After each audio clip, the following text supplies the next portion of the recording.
वैष्णव सौभाग्यशाली नहीं बल्कि परम सौभाग्यशाली है। अब कुछ लोग सोचते हैं कि ठीक है जाएंगे और कथा विश्राम ले लेती है तो पहुंच ही नहीं पाता। तो चूंकि परमात्मा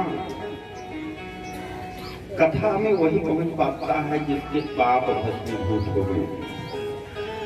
और ये परमात्मा की कथा जितनी बार श्रवण की जाए कभी ये नहीं होता कि भाई हम कथा श्रवण कर लिए अब रुचिकर नहीं लग रहे, ऐसा कभी हुआ नहीं। सदियों कथा श्रवण करेंगे तो रुचिकर ही होगी। ऐसा लगेगा कि जब तक श्रवण कर रहे हैं कि ये इसको आज ही श्रवण कर रहे हैं। ये परमात्मा की अहेतुकी कृपा है। तो आइए अपने मन को वाणी को पवित्र करने के लिए परमात्मा का संकीर्तन बड़े भाव से करते हैं। उसके बाद प्रभु की जैसी इच्छा होगी कि बोल मेरी रसना हरि हरि, बोल मेरी रसना हरि हरि, बोल मेरी रसना हरि हरि, बोल मेरी रसना हरि हरि, बोल मेरी रसना हरि हरि।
जब भगवान नाम का संकीर्तन कर लेते हैं तो जो यह अमृतमयी कथा श्रवण करते हैं उसका विशेष फल प्राप्त होता है। और यह अमृतमयी कथा ऐसी है कि प्रथम दिन से ही कह रहे हैं कि जन्मांतरे भवेत्। जब जन्म जन्मांतर कल्प कल्पांतर का पूर्ण उदय हो जाता है तभी इस कथा को व्यक्ति श्रवण कर सकता है। और जब तक कल कल्पांतर का जन्म जन्मांतर का पूर्ण नहीं उदय होता तब तक यह अमृतमयी कथा नहीं हो पाती। कल के प्रसंग में आपने श्रवण किया कि महारानी रुक्मिणी का विवाह परमात्मा के साथ। लक्ष्मी जी का विवाह तो केवल परमात्मा के साथ ही। अब एक दैत्य हुआ संबरासुर। संबरासुर बैठे बैठे एक दिन ये सोच लिया कि ऐसा है कि यह हम दैत्यों का सदियों संहार होता रहता है, तो ऐसा कुछ करें कि हम अजेय हो जाएं, अमर हो जाएं, मेरी कभी मृत्यु न हो। ऐसा सोच करके गुरु शुक्राचार्य के पास गया। जब गुरुदेव के पास गया तो गुरु जी ने कहा क्या बताएं, तुम अमर नहीं हो। कहा क्यों? कहा तुम्हारे पास तपोबल की कमी है। कहा कि तपोबल में करूंगा। कहा ठीक है। कहा किसकी तपस्या करूं? कहा ब्रह्मा बाबा। कहा ठीक। संबरासुर जो बहुत घोर तप किया। ब्रह्मा बाबा प्रसन्न हुए। कहा परम गुरु वरदान मांगो। जब वरदान मांगने के लिए कहा तो कहा ऐसा है कि वरदान देना है तो ऐसा वरदान दीजिए कि मैं अमर हो जाऊं। यह वरदान था। ब्रह्मा बाबा ने कहा क्या बताएं, अमर तो हम स्वयं नहीं है, आप तो कैसे बना सकते? इसके बदले में आपको और कुछ बताइए उपचार। दूसरा वरदान आप मांगिए, दूसरा वरदान मैं देने के लिए तैयार है। कहा उसी समय पर कामदेव भूत भवन भोलेनाथ के क्रोध आग में से जल करके भस्म हुए। संबरासुर ने कहा कि अमर होने का वरदान न दीजिए, तो यह वरदान दीजिए ये कामदेव जो भस्म हुए हैं ये श्री कृष्ण एवं रुक्मिणी के संयोग से पुत्र रूप में उत्पन्न हो तब मेरी मृत्यु। और वरदान घूम करके इसलिए मांगा कि कामदेव श्री कृष्ण के पुत्र नहीं होंगे, और अगर जब पुत्र भी हो जाएंगे तब तक मैं अमर रहूंगा, तो इनको बचपन से ही मैं मार दूंगा। ब्रह्मा बाबा ने कहा तथास्तु। जब ब्रह्मा बाबा ने तथास्तु कह दिया तो संबरासुर आया और सबसे पहले ब्राह्मणों के ऊपर अत्याचार करना प्रारंभ किया। जितने भी दैत्य हुए अगर उनको शक्ति मिली तो सबसे पहले ब्राह्मण, क्योंकि अगर देवताओं से विरोध करना है तो सबसे पहले ब्राह्मणों का ही विरोध करेंगे, क्योंकि ब्राह्मण ही अब मार्ग बताते हैं कि भाई परमात्मा का भजन करो। ब्राह्मणों के ऊपर सात संतों के ऊपर जो है अत्याचार पापाचार करने लगा। और यह सदैव जानकारी रखता कि भगवान श्री कृष्ण का अवतार हुआ कि नहीं पता लगा कि अवतार हुआ और उनके पुत्र भी हो गया। अब जैसे जाना कि पुत्र हो गया, गुरु शुक्राचार्य ने बताया कि कामस्तु वासुदेवांसो दग्धा प्राग्रुद्धमन्नुना देहोपपत्तये भूयत् तमेव प्रत्यपद्यत। जैसे ये श्रवण किया गया, कामदेव का जन्म हो गया, भगवान के रूप में, प्रभु के रूप में कामदेव का जन्म हो गया। इसलिए प्रभु के रूप में जन्म हुआ कि जब प्रभु के पुत्र हैं तो प्रभु के रूप में है।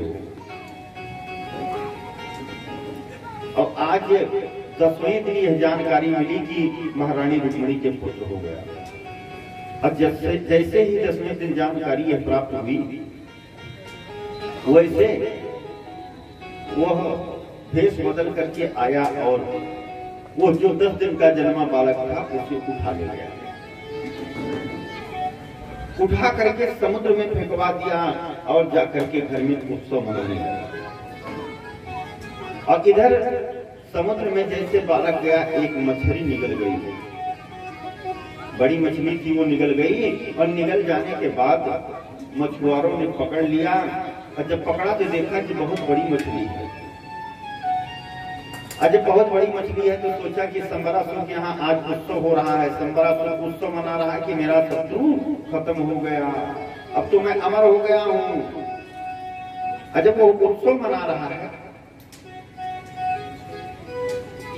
तो सोचा कि भेंट में दे दे, ले जाकर के वही बड़ी मछली संबरासुर को मछुआरा ने भेंट में दे दिया।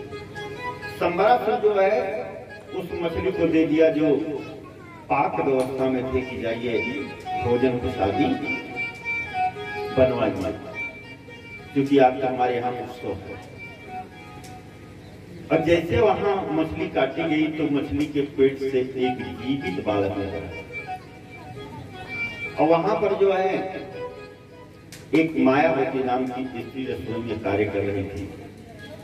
माताओं का क्योंकि वात्सल्यमयी रूप होता है, जब जीवित बच्चे को देखा तो तत्काल उसने क्या किया कि उस बच्चे को तत्काल उठा ले गई और अपने कमरे में जा करके स्नान करवाया। स्नान करवाने के बाद दूध पान करवाया, और दूध पान करवा करके सोच रही है किसका पुत्र है, ये तो बड़ा होनहार है। इतने में हरि का गुणगान करते हुए नारद जी का आगमन हो गया। आइए 2 बार भगवान नाम का उच्चारण करते हैं, फिर प्रभु की दृष्टि पीछे कि श्रीमन नारायण नारायण नारायण, श्रीमन नारायण नारायण नारायण, भजमन नारायण नारायण नारायण, केशव नारायण नारायण नारायण, राम नारायण नारायण नारायण, श्रीमन नारायण नारायण नारायण। नारद जी जैसे पहुंचे मायावती के भवन में, मायावती ने तत्काल प्रश्न किया कि नारद जी आप तो अंतर्यामी हैं, ये बच्चा किसका है? नारद जी ने कहा कि यही बताने के लिए मैं आया हूं। ये बच्चा किसका है इसको तो बहुत दूर की बात है, ये तुम्हारा पति है। कहा मेरा पति है? कहा हाँ। कहा कैसे? कहा जिस समय पर कामदेव भूत भामन क्रोधाग्नि से भस्मीभूत हुए थे उस समय पर तुम कामदेव की पत्नी हो रति, आज मायावती रूप में हो। यही कामदेव जो है भगवान कृष्ण के प्रद्युम्न रूप के में अवतरित हुए थे, और संबरासुर को केवल यही मार सकते हैं, इसके अलावा कोई नहीं मार सकता है। कहा ठीक। तब तो क्या था, मायावती जा करके रसोई वालों से बताई कि गोपनीय रखो। यह बात को संबरासुर नहीं जान पाया मायावती अपनी योग माया से उस बच्चे को वहीं पर बड़ा किया और बड़ा करने के बाद एक दिन जो है प्रद्युम्न जो है संबरासुर को युद्ध के लिए ललकार देते हैं। संबरासुर को ये हुआ कि मैं तो अब अजय हूं, मुझको मारने वाला कोई नहीं है, और ये जो है कैसे हमको मार सकते हैं। संबरासुर जो है बड़ा घनघोर युद्ध हुआ। युद्ध में संबरासुर का वध किया और वध करने के बाद तत्काल तुरंत मायावती ने क्या किया कि अपनी योग माया के द्वारा जो है ले जाकर के द्वारिकापुरी में पहुंचा दिया, जहां पर श्री कृष्ण भगवान रहने लगे। और वहां पर नारद जी ने आकर के पुनः परिचय करवाया, और परिचय करवाने के बाद अब सुख पूर्वक वहीं रहने लगे। संबरासुर का उद्धार हुआ। भगवान श्री कृष्ण के 16,108 रानियां और कल केवल एक ही विवाह संपन्न हो पाया। आज 16,107 विवाह और होंगे। इसके बाद आगे भगवान के दूसरी विवाह पर चर्चा करते हैं। कथाएं अनंत है। आज तो विश्राम दिवस की कथा है। सत्राजिता सुतनयाम कृष्णाय कृतकृल्विषः समन्वयकेन मणिनः स्वयं उद्यम्य दत्तवान्। एक सत्राजित नाम के राजा है। राजा साहब ने सोचा कि ऐसा है कि हम ऐसी तपस्या करें कि दुनिया में हमसे तेजस्वी पुरुष और कोई न हो। तो सूर्यदेव की उपासना की। सूर्यदेव की उपासना किया, सूर्यदेव प्रसन्न हो गए। और जब प्रसन्न हो गए, कहा परम हुए वर मांगो, तो वर में कहते हैं कि अगर देना है तो ये दे दीजिए कि हमको धन वैभव की कभी कमी न पड़े, और इतना तेज हमें हो कि हमसे बड़ा और कोई तेजस्वी न हो। सूर्यदेव भगवान ने कहा। सूर्यदेव भगवान ने एक मणि प्रदान किया। वो मणि जो है 8 भार सोना प्रतिदिन देती। कहा इस मणि को अगर जो कोई धारण करेगा वो तेजस्वी नहीं परम तेजस्वी हो जाएगा, सबसे तेजस्वी होगा। अब क्या था, सत्राजित जो है मणि पहन करके सबके पास जाने लगे, जितने तेजस्वी थे। अब सब यही पूछते हैं, सबसे सत्राजित यही पूछते हैं कि ये बताओ सबसे बड़ा तेजस्वी पुरुष कौन है।